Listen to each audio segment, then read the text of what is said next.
Hi, everyone, and welcome back to my channel. My name is April Noessel. I'm a real estate broker and mortgage loan officer in Northern California, and this channel is about all things real estate. Today, this video is for my realtor friends. We are going to be talking about the listing workflow that we go through for all of our listings and the checklist that we use in Trello to keep everything on task and organized. Before we get started, why don't you go ahead and subscribe if you haven't already. And if you could hit the like button, if you find any value in this video at all, I would greatly appreciate that. And also don't forget to ring the bell so that you don't miss any future videos. Let's get into it.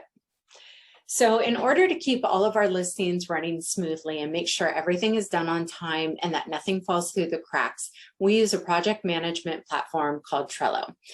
It's the one we use because A, it's cheap, it's actually free for us, and B, it's easy, it's simple, it's really clear to use, it's totally intuitive.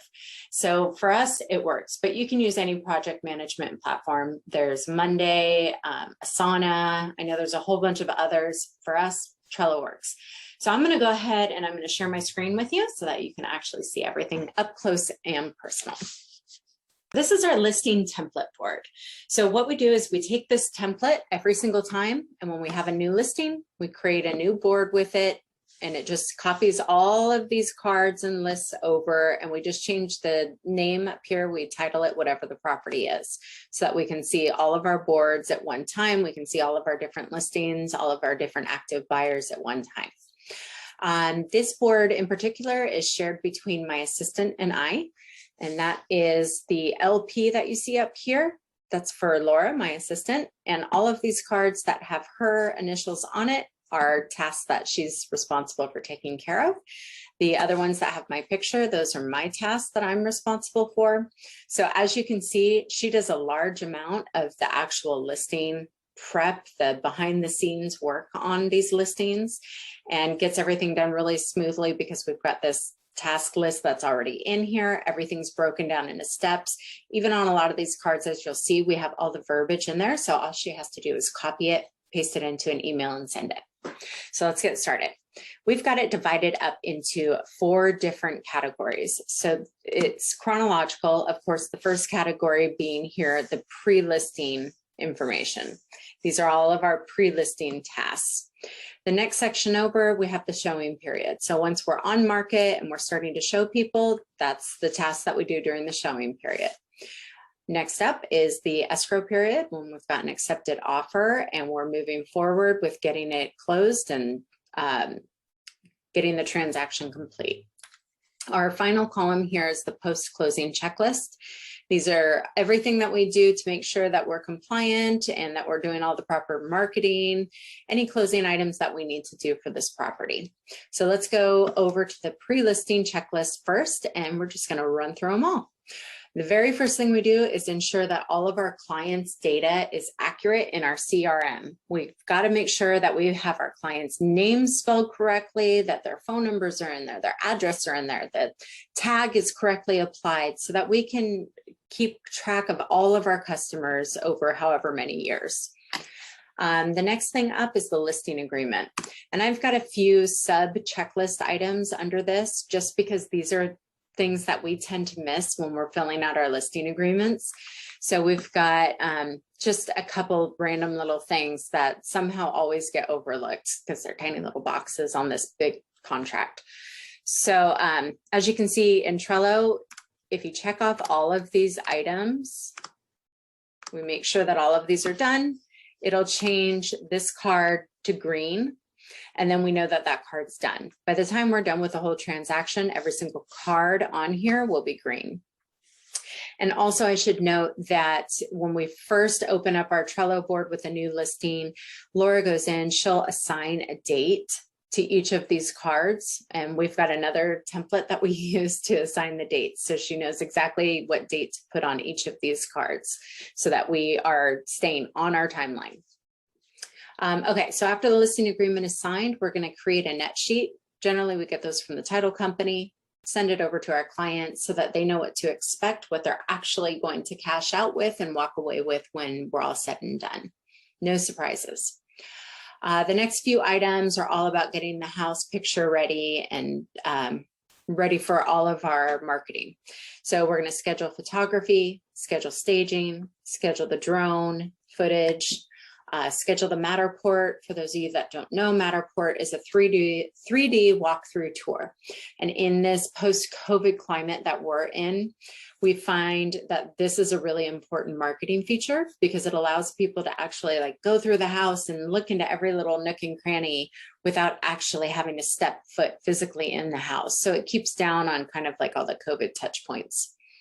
And also we've got a large amount of people relocating. We're in Northern California, so we've got people coming from the Bay Area that no longer need to be physically in office, that want to move further east and take advantage of the pricing and still be able to work in the Bay Area remotely, but they might not necessarily want to come up for every showing, and everything's selling so quickly that these virtual tours are letting them really kind of get a feel for the house without making the trip every time they see something they like. So virtual tours right now, good thing. Next up, we're going to install the sign. We will write the listing in MetroList, which is our MLS here. So the listing description, we've got that outsourced. Somebody will do the actual listing description with all the pretty verbiage. But the rest of the listing is done by Laura, just all the input of the data. She'll work with our clients on that to make sure that we're getting all of the information inputted correctly. After that, flyers are created for the flyer boxes on the signs. We pre-open escrow, and the reason why we do this is because if there's anything on title that's going to be an issue once we have our buyer, we would rather have the time up front to start addressing it rather than waiting until we're in escrow to find out we have some big issue that's going to take, 3 months to handle, which has happened before on purchases that I've had buyers on where the listing agent didn't pre-open escrow, and it really held us up. One time it actually held us up 6 months because there was this big issue that we had to deal with. So now we pre-open everything to make sure that there's no surprises when it comes to closing and title. And if you look at this card, I can click this open and we've just got a quick little email here. So all we have to do is copy this, paste it into our email, fill in the blanks, and we've got escrow pre-opened. Makes it easy. Even those small steps, even though it would take maybe 5 minutes to type out that email, every 5 minutes that we can save in this business is 5 minutes that we can be more productive in serving our clients. Next up, we're going to send out disclosures for our clients to fill out. The reason why we get these before the listing is primarily because we want to avoid any possible credits that the buyer may ask for after writing an offer. So by providing all of these disclosures in advance, they know what they're getting, more or less. As much as we know what we're selling, they know what they're getting. So if we look in this card, and check all these. Not only are we sending out the disclosures, but sometimes in the past when I've had other assistants, not as wonderful as Laura, they may send out the disclosures and then check this off as done.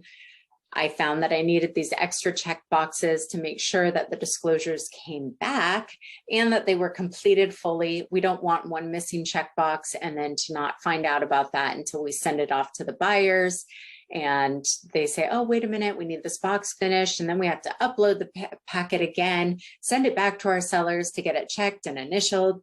It's easier just to do it right the first time. So we are going to check it over to make sure everything's complete. We will attach the disclosures to the listing in the MLS. So we aren't sending it to agents, oh, my client's really interested in your property. Do you have any disclosures? And then we're having this email conversation and digging out the disclosures, emailing them over. Again, it's about saving that 5 minutes of time by attaching them to the listing first so that they can see them right there in the MLS and we don't have to be sending them out individually. We're also going to put the disclosures in the listing binder, which I'll talk about in a little bit. And these disclosures get left out at the property so that buyers can see them as well if their agent hasn't taken the time to pull them from the MLS. Okay, next up, we're going to assign the lockbox. For those that don't know, once again, lockbox is the way that we get into properties and where we store the keys. So we are going to assign the lockbox so that every time there's a showing, it's going to notify me on my phone, and I can follow up with the agents right after they're showing. I can also let my sellers know, hey, the last agent's left, the coast is clear, you can head home. SkySlope is what we use here in my brokerage. So the SkySlope file is started. This card here is an important one. SkySlope is how we turn in all of our documentation so that I can see all of the items are complete and the file's done. I can issue the commission demand. So we've got the SkySlope file started card. Listing binder, again, we talked about that a little bit a second ago, but this is something that our title rep provides us because she's wonderful and takes fantastic care of us. They give us like a 1-inch binder, just regular hard binder with all the clear sheets in it. They're going to give us like the deed of trust. They're going to give us, let's see what else is in there. The tax bill, the parcel maps, all kinds of information about the house. It's all in this binder, nice and tidy. And we will also put our disclosures in there that we've already had filled out completely and fully. We put those in there, and we put like a property insurance quote. We're in a severe fire area, so it can be a deal killer if we can't get property insurance for a reasonable amount. So we put a quote in there for the future buyers. If there's been a ton of updates done on the property, we'll put a list of all the updates in that binder. This binder gets left out at the property, so at the showings, every buyer can just walk in and see all this information. They seem to really appreciate it. And then that binder stays at the house. So they've got all this information for the long run. The next card, do live video for social on photo shoot day. So this is when I go out and I meet the photographers that day. I'll do a quick live video just to say, hey guys, here's my new listing. I'm so excited. Look at this place. It's gorgeous. Do that live. It starts to get some traction before you're even on the MLS. However, I must say now with clear cooperation, we can't really do this as much. So if I've got like, you know, a weekend lead time, then I can go ahead and do it. But if our photo shoot is on a Thursday and we're going live on the following Monday, I cannot do this live video. I can't do any marketing to the public for that property until it's on the MLS available for everybody. So this one is kind of a hit or miss. It's not as likely that this one's going to get done anymore. Tracking Zestimates. So this actually has nothing to do with the listing. This is for my own research because I am challenging Zestimates. So let's take a look at this just real quick. We're making a note of the pre-listing Zestimate that Zillow puts out saying, you know, this property is worth blah, blah, blah. These estimates are so far off sometimes. I don't know if this is the case for more city properties, more suburban cookie cutter properties, but in our area, every land, every property is so different. Some are super sloped. Some are by a water feature. Some are 20 acres. Some are a quarter acre. So Zestimates really like, they just aren't great in our area. So I've been tracking what the Zestimate, what Zillow says the value of the house is before listing. And a lot of times it's way off. And what's interesting is once we started tracking this, we noticed that after listing the property, the Zestimate will change to be just about my listing price. And then after we go pending, it'll stay the same. And then once it closes, the Zestimate will change to just about the closing price. So really, honestly, like cut out the middleman, just call me in the first place and I'll tell you what your property's worth rather than having me tell you, have Zillow copy it, and then Zillow puts it out there. It's not going to be accurate. Okay, moving on. So we've got the listing all set up. It's on the MLS. It's getting showings. We move on to the showing period. This is the most important one on this whole list here is to follow up on every showing. So we contact every single listing agent that steps foot in our houses and we don't leave them alone until they respond, answering 3 questions. We just say, in fact, this should be in here, but it's not. Okay, so we will send a text just saying, thank you for showing our listing. Did your clients have any questions, interest, feedback? So that lets us know, if we can expect an offer, or if there's something that really kept them from writing an offer, we want to know that too, so that we can work on fixing that. So we follow up on every showing. Open house on the first Saturday. This one, it's really more of a marketing thing for the agent, let's be honest. Yes, I've sold houses from open houses, but it's not what's going to likely sell the house. It's a rarity that somebody goes to an open house and that's the one they end up buying. So this is really more for the agents, but we do hold an open house for almost all of our showings on the first weekend, unless, we've gotten into this really crazy fevered market where we end up having, 20 showings on a weekend back to back. So we'll just let the agents do their showings, and it gives everybody a little more privacy rather than having an open house and ending up with 20 agents in the house at one time with all their buyers. It's not really COVID kosher. So that one's kind of hit and miss also. Okay, just listed posts on all social media platforms. So we make sure that we usually are using our video that we got from our videographer. That's going to be our just listed post. It goes on Instagram, which automatically copies over to Facebook. We post to whatever local Facebook group the house is in. If we list something in Meadow Vista, it's going into the Meadow Vista Facebook group. If we list something in Colfax, it's going to go in the Colfax Facebook group. We also have a group that we started on Facebook, Gold Country Realtors group, which is just like realtors in our area to all network together and help each other, promote each other's listings. I'm just a firm believer, if we all work together, we all make more money. So we just support each other's listings, get them out there as much as we can. Then we also put it on Google, and we create a billboard for every listing that we have. We have a digital billboard contract, so we can create just one advertisement to go up on that billboard to cycle through. So our listings do get billboard advertising. And then we create another social media ad. This one is generally a paid ad to advertise the open house if we're having one. Okay, so we go through all that showing period, and of course we get a buyer, like we always do, multiple buyers usually. And at that point, once we get an accepted offer, we're going to open escrow. And then we'll be in this column here with all of the escrow items. Very first thing we do is our pending post. We post it to all those same platforms we did last time. And we're going to officially open escrow. We did already pre-open it, but now we're actually opening an active escrow. So we've got all of this ready to go here. Once again, we just copy and paste this email, fill in the blanks. And I also have added a checklist here to make sure that we get all of this put into the email.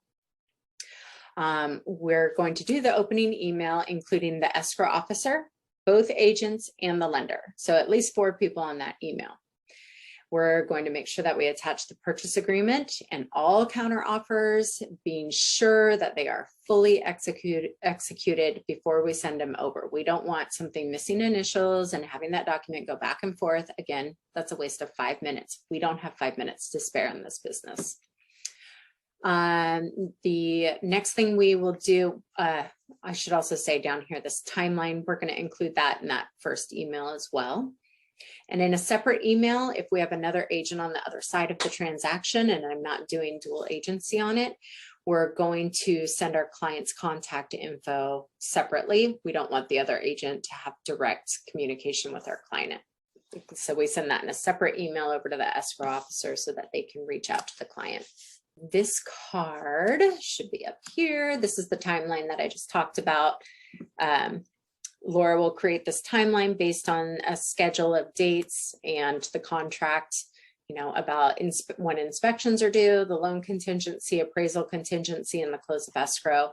We get all of that on a nice, pretty little timeline sent over to all the other parties to make sure everybody agrees on those timelines. Because the worst thing is when you get to closing day and somebody else thought closing day was a different day and you have to hash it all out. We don't want to do that. All right, appraisal prep. So getting a house ready for appraisal, we've got to make sure that we confirm with the lender that the appraisal has been ordered. We'll give them a couple days, but in our area, that's generally the hang up. It's hard to get appraisers out quickly enough to meet the appraisal contingency removal. So we always like to be kind of proactive with the lender on the other side. And we also make sure that our sellers have a double strapped water heater, all of the smoke detectors in the house that they need to have, and the carbon monoxide detectors they need to have. If you don't have those, the appraiser is going to come out, call it out, and then charge a $150 reinspection fee to see that those are done. We are then going to provide those disclosures once again to the buyer's agent, even though they've already seen them in the listing, they've seen them in our listing binder. We're going to officially send them over for signature.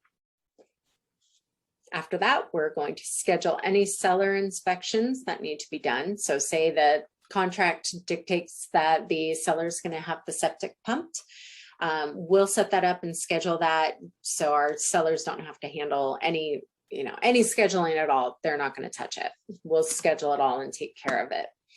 And then once we do that, we've got another preset email here that has all of our inspection people put in and what times they're going to be there, and send that over to our clients so everybody knows exactly when everything is happening.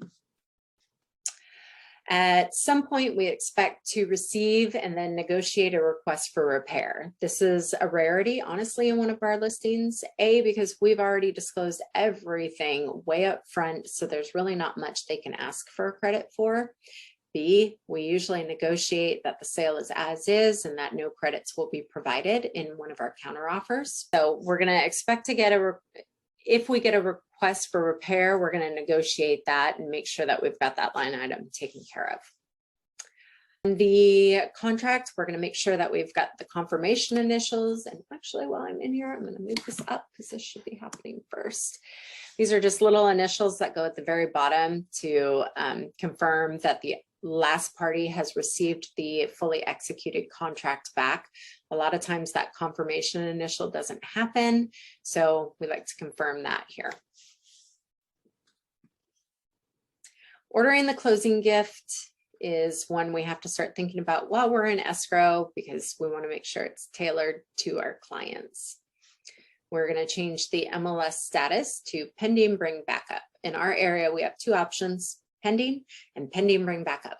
We always do pending bring backup because we always want to have a backup offer in case something happens with our escrow. We want to make sure that we're not putting all of our eggs in one basket, so we want backup offers. The caveat to that is that if we've got like 5 offers, we're not going to do pending bring backup. We don't want any more offers. We're going to work with the ones that took the time to get out there first and get their offers in on time. Once we get closer to the end of the escrow period, we're going to review the settlement statement that's going to come over from the title office to make sure that all of the line items, the financials, everything looks correct on there. And I can do another video about that at another time, maybe even have our escrow officer, who's amazing, come on and break it all down for us, because there's a lot to this. We're going to have the clients switch utilities, make sure that our sellers give the utility providers their end date so that they're not paying for the new buyer's utilities. And we're also going to send a list of what utilities are at the property to the other agents so that they can advise their clients to start getting those utilities set up. The final thing in the escrow period is creating the commission demand, which is my favorite part, the payment part. So that's after all the work is done, we're going to send the commission demand to escrow. And that one's kind of specific to me as a broker owner. I'm creating the commission demands for our agents. Post-closing checklist. Okay, so transactions closed, it's all done, we can forget about it all. But not quite. There's still lots of things that need to be done in order to make sure that you're wrapping everything up and covering all your bases. First and foremost, making sure that your SkySlope file is completed if you're using SkySlope. We want like the settlement statement, the final settlement statement needs to go in there. Things like that. You want to make sure all those last minute things after closing have been uploaded into SkySlope. We are going to deliver the closing gift, which is always a fun day, just to kind of say goodbye to our clients for a little while and let them know, you know, we're always available long after the transaction's done. We're always there for them. So it's just kind of like a nice wrap up visit with the clients to give them the closing gift. This one is in bold print and yelling for a reason because it's so important. Request and receive, review, and do not check until it's done.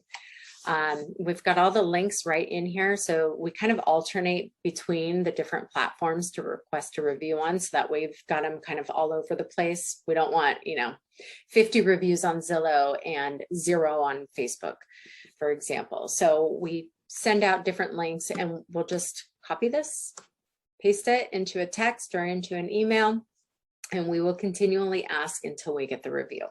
We will not stop unless, you know, unless it's just maybe someone that's not as tech savvy and it's going to be a headache for them to log in, then we'll give them a pass. But everybody else, you're writing us a review. Good, bad, or ugly, we want to know how we did. All right, and we're going to change the MLS status to sold, of course. We're going to print the final closing statement, address it, and save it for January mailing for the buyer and the seller. So we get that final settlement statement.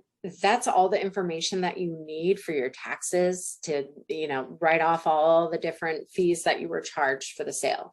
So we print that as soon as something closes, we fold it up, stick it in an envelope, address it, stamp it, put it in a drawer. It's ready to go. At the end of the year, we're going to take like our summary letter for the year to all of our clients, just wishing them well and wishing them a good new year. And we will put that in with their settlement statement, mail them all off. And it's just a really helpful thing for people when they're doing their taxes in January to be able to have that settlement statement that they lost or didn't know that they even got 8 months prior. So it's just, and it's another way to keep in touch with your clients, be of value. We're going to do the sold post, and that's going to get posted to all those different places again. So if you're keeping track, we're at like 20, 30 different postings between all the different platforms for each property. We're going to make sure to pick up our signs and lock boxes because we don't like leaving those out anymore and forgetting about them. So we've got an inventory list to make sure that they're all coming back in and that we haven't left one just hanging on someone's house somewhere. You don't want that. We have a Google spreadsheet where we track all of our sales and their source and all of our expenses that came with it, where we got the client. So Laura will put all that information on our tracking spreadsheet. We will add the sale to Zillow. Even though it's Zillow, we want to make sure that all of our sales are accounted for so that they can see that we're the most active in our area. So if somebody's looking for an agent, we're going to pop up first. We will then publish the review after we've gotten it, because we have gotten it. We will definitely publish that review on social media so that people know what they can expect when they work with us. There's no surprises.